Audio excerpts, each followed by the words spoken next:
Di sini saya akan coba menjawab ya pertanyaan pada video sebelumnya mengenai apakah limit peluang transisi itu selalu ada, atau dengan kata lain apakah semua rantai Markov itu selalu memiliki peluang transisi atau tidak. Nah, di sini saya punya contoh ya. Misalkan saya punya suatu rantai Markov dengan 3 keadaan ya.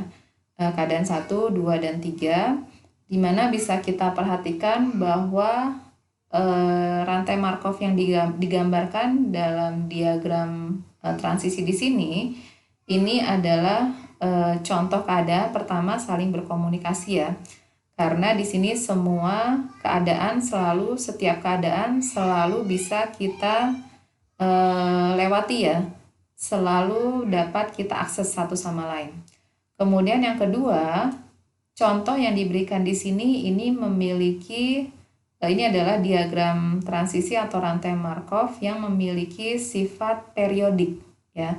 Jadi periodik itu mungkin kembali lagi mengingat itu adalah suatu keadaan di mana nilai periodenya lebih besar dari 2. Jadi di sini kenapa dia bersifat periodik? Karena kalau kita mulai dari keadaan 2, maka kita selalu bisa kembali lagi ke keadaan 2 setiap kelipatan 2 ya. Jadi kalau kita mulai dari 2, kita selalu pada satu langkah berikutnya bisa keluar masuk ke 1 atau masuk ke 3. Ya, dalam satu langkah entah masuk ke 1 ataupun ke 3, tapi dalam langkah berikutnya entah kita masuk ke 1 ataupun 3, kita selalu kembali lagi ke 2. Dan proses ini selalu terjadi ya, seperti itu setiap kali keluar dari 2, pasti langkah berikutnya akan kembali lagi ke 2. Jadi ada pola yang berulang ya. Makanya periode dari keadaan 2 itu sama dengan 2, artinya selalu kembali lagi ke keadaan 2 mulai dari 2 itu setiap kelipatan 2. Dan ini juga berlaku ya, 1 dan 3 ini karena berada pada kelas yang sama, maka keadaan 1 dan 3 ya, atau secara umum keadaan 1, 2, dan 3 ini bersifat periodik dengan periodenya 2. Jadi artinya kalau kita mulai proses dari keadaan 2, maka proses akan selalu kembali ke keadaan 2 setiap kelipatan 2. Jadi nanti ini saya perbaiki ya, karena kurang tepat kalau dalam 2 langkah, tapi tepatnya setiap kelipatan. Ya, ini harusnya kelipatan 2 langkah. Jadi artinya kalau kembali setiap kelipatan 2, artinya peluang transisi dari 2 ke 2 dalam N langkah ya. Jadi kalau kita menghitung peluang transisi dalam N langkah, nilainya itu selalu sama dengan 1 kalau jumlah langkahnya genap. Tapi transisi kembali dari 2 ke 2 dalam N langkah itu peluangnya pasti selalu sama dengan 0 kalau N-nya ganjil ya. Jadi bisa diperhatikan lagi kan di sini. Kalau kita mulai dari 2 ya, dalam satu langkah berikutnya kita selalu keluar dari 2 ya. Jadi ini kan kelipatan ganjil. Jadi peluang dari 2 ke 2 untuk setiap kelipatan ganjil itu pasti mustahil terjadi ya. Bertransisi dari 2 ke 2 dalam kelipatan ganjil itu tidak mungkin terjadi, karena dalam setiap kelipatan ganjil kalau kita mulai dari 2, itu pasti selalu keluar dari 2, entah masuk ke 1 ataupun ke 3 ya. Nah, begitu juga kalau kita pandang untuk setiap kelipatan genap, kalau kita mulai dari 2, kita selalu pasti kembali lagi ke 2 setiap kelipatan langkah genap ya. Makanya peluang transisi dari 2 ke 2 dalam langkah genap ini pasti nilainya 1. Nah, dari sini bisa kita perhatikan apakah contoh rantai Markov yang diberikan di sini memiliki limit peluang transisi. Nah, sekarang kalau kita pandang, kita ambil N-nya menuju tak hingga, maka bisa dipastikan bahwa peluang transisinya itu tidak akan konvergen. Ya, kenapa? Karena kekonvergenannya ini dia tergantung pada langkahnya itu ganjil atau genap ya. Jadi peluang transisinya ini tidak akan konvergen ke suatu nilai tertentu, tapi nilainya akan berubah-ubah di antara 0 dan 1 ya. Peluang transisinya akan 0 ya kalau langkahnya ganjil, tapi nilainya akan 1, maka peluang transisinya 1 ini terjadi kalau N-nya genap ya. Jadi ilustrasi rantai Markov yang diberikan di sini ini adalah contoh di mana yang mengilustrasikan bahwa limit peluang transisi itu tidak selalu ada ya.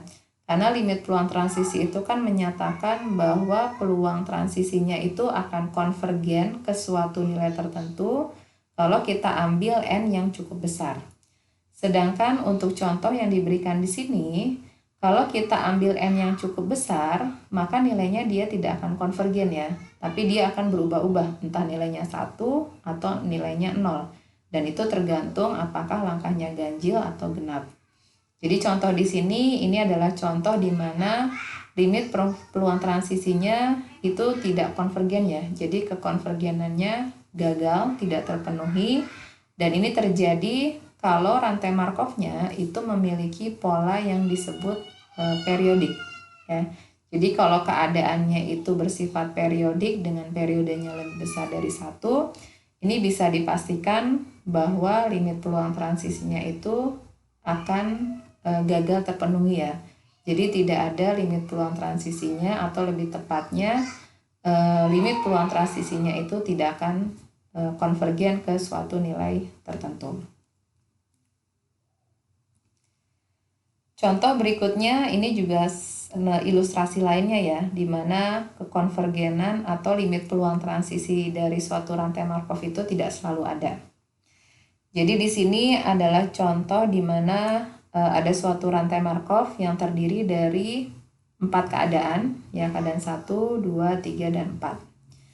Nah, sekarang kita perhatikan ya, kalau kita mulai dari keadaan 1, ya, kita coba menghitung peluang berakhir di keadaan 1 kalau kita pandang prosesnya bisa mulai dari 1, 2, 3, atau 4 ya.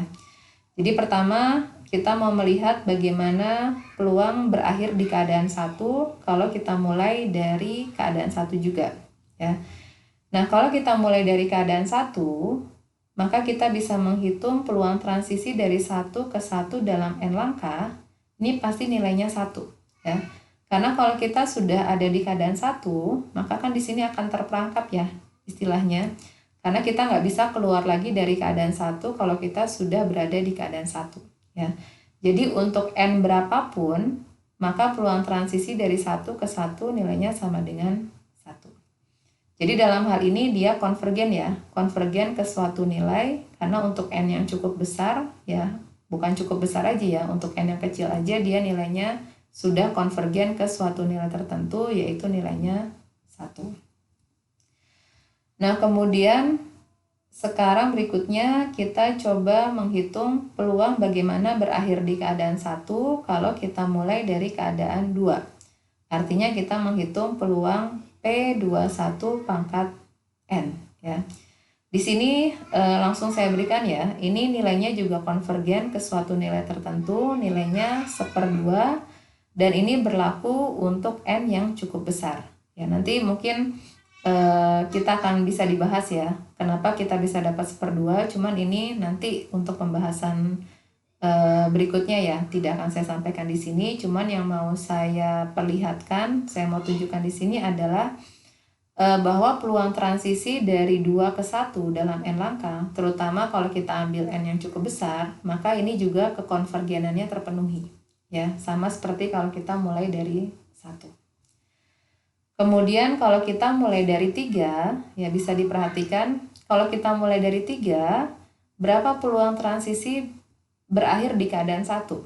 Kita bisa lihat bahwa keadaan 1 dan keadaan 3 ini kan tidak saling berkomunikasi. Artinya kalau kita mulai dari 3, maka kita tidak pernah bisa masuk ke keadaan 2. Jadi mustahil terjadi. Artinya kalau kita ambil N berapapun ya, maka peluang transisi dari 3 ke 1 dalam N langkah nilainya pasti sama dengan 0 ya, dan ini berlaku untuk setiap N. Jadi dari sini bisa kita perhatikan bahwa ini juga memenuhi sifat kekonvergenan ya. Jadi ada limit peluang transisinya untuk N yang cukup besar. Kemudian yang terakhir, kalau kita mulai dari keadaan 4, berapa peluang berakhir di keadaan 1 untuk langkah sebesar N. Ini juga sama ya seperti keadaan 3, karena 4 dan 1 itu tidak berkomunikasi ya, maka mustahil ya kita bisa bertransisi dari keadaan 4 ke keadaan 1 untuk n berapapun. Jadi makanya peluang transisinya ini harusnya 4 ya. P41 pangkat n nilainya 0 ya. Ini juga contoh di mana limit peluang transisinya dia konvergen ke suatu nilai tertentu ya. Jadi contoh di sini memberikan ilustrasi bahwa peluang transisinya itu memiliki limit ya. Kalau kita ambil n yang cukup besar, artinya peluang transisinya akan konvergen ke suatu nilai tertentu. Nah, tetapi perlu diperhatikan bahwa kekonvergenan nilai dari peluang transisi di sini dia masih bergantung pada keadaan awalnya ya. Jadi dia bisa kita perhatikan bahwa nilai limit peluang transisinya di sini masih bervariasi ya. Walaupun konvergen, dia nilainya bervariasi atau masih bergantung pada keadaan awal. Jadi kalau keadaan awalnya 1, dia konvergennya nilainya 1. Kalau keadaannya 2, mulai dari 2, maka peluang transisinya berakhir di 1, dia konvergen ke setengah ya. Sedangkan kalau kita mulai dari 3 atau 4, ini nilainya konvergen ke angka 0 kalau kita mau memandang limit peluang transisi berakhir di keadaan 1. Jadi di sini berbeda seperti contoh pertama yang saya berikan tadi ya. Kalau contoh pertama yang tadi diberikan, entah kita mulai dari keadaan manapun, maka limit peluang transisinya akan konvergen dan tidak bergantung pada keadaan awal. Ya, jadi limit peluang transisi pada contoh yang pertama itu pertama dia memenuhi konvergen dan kekonvergenannya tidak bergantung pada keadaan awal. Nah, ilustrasi yang saya berikan di sini, walaupun nilainya konvergen, ada limit peluang transisinya, tapi dia masih bergantung pada keadaan awal. Jadi contoh yang saya berikan di sini, ini adalah contoh limit peluang transisi yang masih bergantung keadaan awal ya. Nah, ini kapan ini terjadi? Ini terjadi kalau misalkan di dalam rantai Markov-nya itu kita memiliki rantai Markov yang sifatnya tidak saling berkomunikasi ya. Jadi ada keadaan yang bersifat transien ya. Jadi kalau kita memiliki keadaan yang bersifat transien dan yang merupakan keadaan transien itu adalah keadaan 2 ya. Ini adalah keadaan transien ya.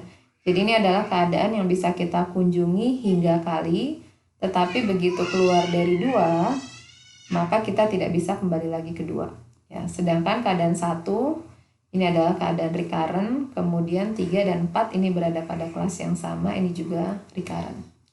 Jadi kalau kita memiliki beberapa kelas ya, ini kan ada 3 kelas ya. Kelas 1, kelas 2, dan kelas 3 dan 4 ini. Jadi kalau kita memiliki kelas yang saling tidak berkomunikasi, itu juga bisa dipastikan bahwa limit peluang transisinya itu bergantung, limit peluang transisinya ada ya konvergen, tapi dia masih bergantung pada keadaan awal.